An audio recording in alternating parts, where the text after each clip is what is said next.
अस्सलाम वालेकुम फ्रेंड्स, कैसे हैं आप? आई होप आप सब खैरियत से होंगे। इससे पीछे वाले लेक्चर के अंदर मैंने आपको पढ़ाया था डाटा लिंक लेयर क्या होती है। आज हम पढ़ते हैं कि ओएसए मॉडल के अंदर जो लेयर नंबर 3 है, बॉटम से आप अगर जाएं, सबसे जो बॉटम वाली है वो फिजिकल लेयर, उसके ऊपर डाटा लिंक लेयर और उसके ऊपर वाली जो थर्ड लेयर है this is called network layer. आज हम नेटवर्क लेयर के ऊपर बात करते हैं। नेटवर्क लेयर बेसिकली क्या होती है? ये ऐसी लेयर होती है जो कि कनेक्शन इस्टेब्लिश करती है। इसकी मैं रिस्पॉन्सिबिलिटीज़ भी आपको बताता हूँ कि एक्चुअल में वर्क कैसे करती है, आपको सारी बातें समझ आ जाएगी। फॉर एग्जांपल हमारे पास ये दो नेटवर्क हैं। एक नेटवर्क हमारे पास ए है, एक फॉर एग्जांपल नेटवर्क हमारे पास क्या है, एक नेटवर्क ए है मेरे पास और दूसरा नेटवर्क बी है। ये मेरे पास दो नेटवर्क हैं। अगर हम पीछे वाली डाटा लिंक लेयर की बात करें तो हमारे पास ओएसए के अंदर 7 लेयर्स हैं। जैसे पहली कौन सी है? एप्लीकेशन है। और दूसरी कौन सी हमारे पास? ये प्रेजेंटेशन लेयर होती है। और तीसरी कौन सी होती है? सेशन लेयर होती है। और चौथी कौन सी हमारे पास? ट्रांसपोर्ट है। उसके बाद कौन सी हमारे पास? Network layer. उसके बाद कौन सी हमारे पास? डाटा लिंक लेयर, जो कल मैंने आपको पढ़ाई थी, डाटा लिंक। उसके बाद एंड वाली जो हमारे पास क्या है? फिजिकल लेयर है। तो यहाँ पर अगर नेटवर्क लेयर की बात करें, ये कौन सी लेयर होती है? ये ऐसी लेयर होती है जो ट्रांसपोर्ट लेयर और डाटा लिंक लेयर के दरमियान में होती है। ये जो ट्रांसपोर्ट लेयर है, इसको ओएसए की मॉडल की जो 7 लेयर है, लेयर नंबर 1 2 3 और ये 4 ये 5 6 और 7, इन सातों लेयर्स के अंदर जो ट्रांसपोर्ट लेयर होती है, इसको heart of the OSA model भी बोलते हैं। तो आपने याद रखना है कि जो ट्रांसपोर्ट लेयर है और डाटा लिंक लेयर, उनके दरमियान में नेटवर्क लेयर होती है। तो आपको पता है कि नेटवर्क लेयर के ऊपर जो डिवाइसेस काम करती हैं, ये राउटर काम करते हैं। कौन सी डिवाइसेस काम करती हैं? राउटर्स, या फिर और पैकेट स्विच भी हम यूज़ करते हैं। पैकेट स्विचेस भी यूज़ किए जाते हैं इनके ऊपर। यानी जब आप मुख्तलिफ नेटवर्क्स के अंदर डिवाइसेस को आपस में अटैच करते हैं, तो कौन सी डिवाइसेस हैं जो इनको आपस में, कंप्यूटर्स को आपस में अटैच करने के लिए इस्तेमाल की जाती है? तो मैंने आपको बताया था पिछले वाले लेक्चर के अंदर कि डाटा लिंक लेयर ऐसी लेयर होती है जो कि नोड टू नोड या होप टू होप क्या करती है, कंप्यूटर्स को आपस में कनेक्ट करती है। मतलब कि अब फॉर एग्जांपल इस नेटवर्क ए के अंदर मेरे पास ये मैश टोपोलॉजी बेसिकली मैंने बनाई। इसके अंदर 5 कंप्यूटर्स हैं। अगर 5 कंप्यूटर्स ने आपस में कम्युनिकेशन करनी हो, यानी विद इन नेटवर्क अगर हमने कम्युनिकेशन करवानी हो, तो हमारे लिए डाटा लिंक लेयर जो है मोर देन इनफ होती है, क्योंकि ये एक ही नेटवर्क के अंदर कम्युनिकेशन करवा सकती है। यही मैंने आपको बताया था कि होप टू होप कम्युनिकेशन इसमें करवानी थी, यानी एक कंप्यूटर टू कंप्यूटर। अब देखो यहाँ पे मान लो मेरे पास दरम्यान में राउटर लगा हुआ है, एक राउटर और लगा हुआ है यहाँ पे। ये दोनों नेटवर्क आपस में क्या है? अटैच है। ये मेरे पास कौन सी है? बस टोपोलॉजी है। ये कौन सी टोपोलॉजी है? ये बस टोपोलॉजी है। और ये कौन सी टोपोलॉजी है?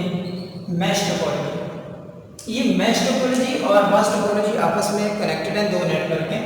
अब फॉर एग्जांपल यहाँ पे C5 कंप्यूटर जो है ये डाटा को भेजना चाहता है C2 के पास, तो ये किसकी रिस्पॉन्सिबिलिटी है?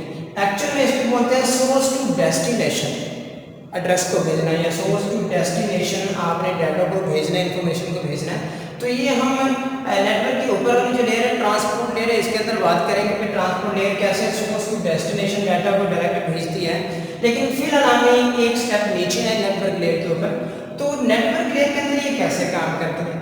बेसिकली यहाँ पे मैंने लिखा भी है सोर्स टू डेस्टिनेशन, कि हमारे पास जो नेटवर्क लेयर है ये सोर्स टू डेस्टिनेशन ही डाटा को भेजती है। यानी मान लो C5 ने डाटा अगर भेजना है C2 को, तो इसने भी भेजना वैसे ही C2 से C5 से C2 तक। यानी मैश टोपोलॉजी के अंदर जो कंप्यूटर नंबर 5 है, इसका मैसेज जो है वो पहले किसके पास जाएगा? इस करीबी राउटर के पास, उसके बाद उसके आगे करीबी राउटर, उसके बाद आगे आगे चलते चलते C2 के पास ये डाटा हमारे पास चला जाएगा।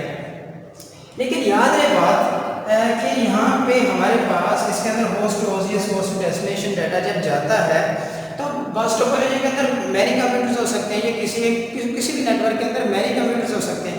अब आपको कैसे पता है कि आपने डाटा किस कंप्यूटर को भेजना है? एक नेटवर्क के अंदर कितने कंप्यूटर्स हो सकते हैं, तो आपको कैसे मालूम है कि आपने डाटा किसको भेजना है? तो एक्चुअल में हमारे पास जो सोर्स टू डेस्टिनेशन डाटा जाता है, इसके अंदर मैंने एक टर्म लिखी है राउटर। राउटर क्या होती हैं? ऐसी डिवाइसेस होती हैं जो कि आपको बेस्ट सूटेबल पाथ प्रोवाइड करते हैं कि एक डिवाइस से दूसरी डिवाइस तक जो शॉर्टेस्ट पाथ है, जो सूटेबल पाथ है डाटा को सेंड करने का, वो कौन सा है, ये आपको एक एल्गोरिथम प्रोवाइड करते हैं। तो यहाँ पे अगर देखा जाए हमारे पास सोर्स टू डेस्टिनेशन यानी C5 से जब C2 के पास डाटा जाएगा तो एक्चुअल में क्या होगा, जब भी एक नेटवर्क के अंदर मुख्तलिफ कंप्यूटर्स आपस में अटैच होते हैं तो हर कंप्यूटर को यानी हर नोड को, हर कंप्यूटर को, हर क्लाइंट को एक यूनिक IP एड्रेस जो है असाइन हो जाता है।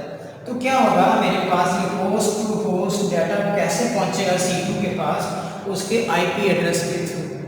अब ये C5 का मैसेज किसके पास जाएगा? देखो C1, C3, C4 मुख्तलिफ कंप्यूटर्स पड़े हुए हैं, इनमें से कोई भी कंप्यूटर इस मैसेज को रिसीव कर सकते हैं, लेकिन नहीं कर सकता। क्यों नहीं कर सकता? क्योंकि भाई IP एड्रेस किसका है? ये C2 का है। क्योंकि ये मैसेज जो C5 ने भेजा है ये कौन से कंप्यूटर पे जाएगा? C2 का जो IP एड्रेस है उसके पास जाएगा। तो आई होप आपको ये बात समझ आई होगी कि सोर्स टू डेस्टिनेशन डाटा हमारा कैसे एक कंप्यूटर से दूसरे कंप्यूटर तक जाता है।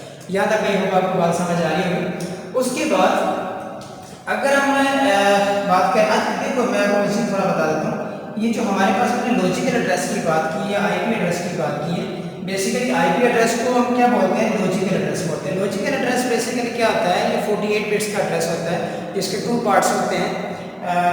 इसकी बात करें, सॉरी, ये 32 बिट का हमारे पास IP एड्रेस होता है और इसके 2 पार्ट्स होते हैं, एक को हम नेटवर्क ID बोलते हैं और दूसरे को होस्ट ID बोलते हैं। इसके ऊपर मैं एक अलग से जो है वो आपको समझाऊंगा। अब लॉजिकल एड्रेस के अंदर क्या होता है? लॉजिकल एड्रेस के अंदर बेसिकली क्या होता है कि आपका जो सोर्स कंप्यूटर है, जो डाटा को भेजने वाला कंप्यूटर है, वो दूसरे कंप्यूटर को डाटा भेजता है on the basis of IP address या लॉजिकल एड्रेस, जो कि 32 बिट का हमारे पास एड्रेस होता है। उसके बाद इसकी नेक्स्ट हमारे पास जो रिस्पॉन्सिबिलिटी है, ये फंक्शनलिटी है, विच इज़ कॉल्ड राउटिंग। ये राउटिंग बेसिकली क्या नाम से जा रहा है, जैसे हमारे पास मैं आपको पहले बता चुका हूँ कि नेटवर्क लेयर जो थर्ड लेयर है फ्रॉम बॉटम, ये हमारे पास ऐसी लेयर होती है जिसके ऊपर राउटर काम करता है। राउटर क्या होते हैं? ये ऐसी नेटवर्किंग डिवाइसेस होती हैं जो कि शॉर्टेस्ट पाथ, सूटेबल पाथ जो वो प्रोवाइड करती हैं कि आपका डाटा, फॉर एग्जाम्पल देखो यहाँ पे C5 ने डाटा अगर भेजना है C2 को, तो अब ये डाटा हमारे पास C5 से C2 तक या C5 में फॉर एग्जाम्पल डाटा किसी और कंप्यूटर को भेजना है, C4 को मान लो भेजना है, तो ये C5 का जो डाटा है C4 तक कौन से मखसूस टाइम में पहुंचेगा और कौन सा शॉर्टेस्ट पाथ होगा, कौन सा ऐसा पाथ होगा जिसके अंदर डाटा जो वो जल्दी चला जाएगा। तो यानी क्या है, हमारे पास राउटिंग के अंदर यही चीज़ हम देखते हैं कि इसने मुख्तलिफ हमें एल्गोरिथम्स प्रोवाइड करने होते हैं कि ये नेटवर्क लेयर की रिस्पॉन्सिबिलिटी है। नेटवर्क लेयर क्या करती है? हमें मुख्तलिफ किस्म की राउटिंग एल्गोरिथम प्रोवाइड करती है।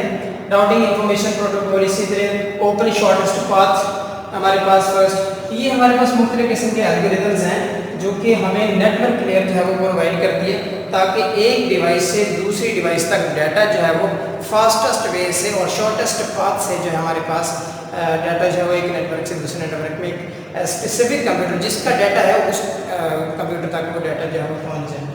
तो ये भी रिस्पॉन्सिबिलिटी किसकी है? हमारे पास नेटवर्क लेयर की। उसके बाद पैकेट्स।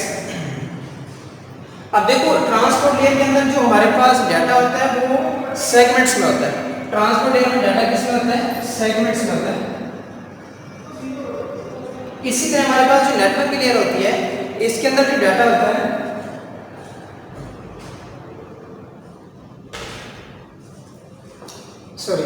नेटवर्क लेयर के अंदर जो डाटा होती है पैकेट्स में चेंज हो जाता है। पैकेट्स में डाटा इसलिए चेंज होता है क्योंकि आप देखो, आप अगर सेगमेंट्स की फॉर्म में डाटा को अगर आप डाटा लिंक लेयर को दोगे तो डाटा लिंक लेयर जो है वो उसको सही से रिसीव नहीं कर पाएगी और उसको आगे जो है वो डाटा लिंक लेयर में चूँकि बिट्स बन जाते हैं, फ्रेम्स बन जाते हैं, तो वो फ्रेम्स फिर आगे सिग्नल्स में चेंज होने में मसला। तो आप क्या करते हैं, एक डिवाइस की कैपेसिटी के लिहाज से हम डाटा जो है वो पैकेट्स की फॉर्म में आगे जो है वो भेजते हैं किसको?